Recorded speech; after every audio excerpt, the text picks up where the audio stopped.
Kembali lagi di Yusri Channel. Assalamualaikum warahmatullahi wabarakatuh. Sebelum kita menyimak kisah ini, marilah kita sama-sama bersolawat kepada Nabi kita insan mulia yang diutus Allah ke dunia, dengan mengucapkan Allahumma sholli ala Sayyidina Muhammad walali Sayyidina Muhammad. Semoga kita mendapatkan syafaat beliau kelak di yaumil akhir.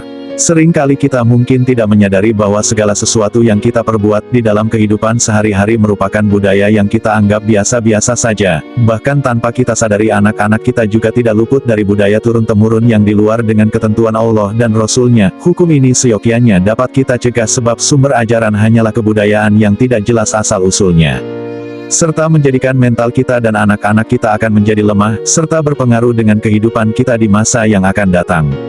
Sebelum kita masuk dalam kisah ini, marilah kita bersama-sama meyakini bahwa Allah adalah Zat yang Maha Kaya dan tiap-tiap makhluk bergantung kepadanya. Sumber ini dapat kita lihat dalam Al-Quran ayat kedua surat Al-Ikhlas.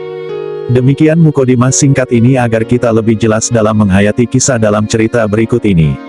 Al-Kisah. Ketika Rasulullah mengingatkan sahabatnya untuk tidak meminta-minta. Qabisyah bin Muharik, atau dikenal dengan Abu Bisir, adalah seorang sahabat yang hidupnya dalam kekurangan, sementara anggota keluarganya cukup banyak.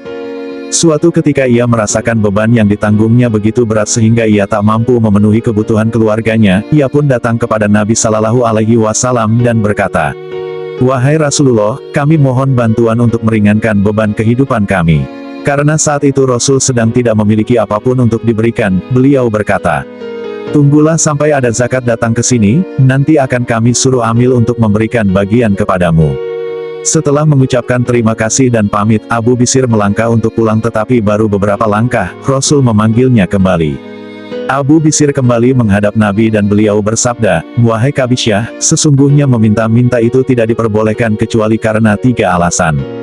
Kemudian Rasulullah Shallallahu Alaihi Wasallam menjelaskan dengan terinci siapa saja yang dibolehkan meminta-minta, dan batasan-batasannya.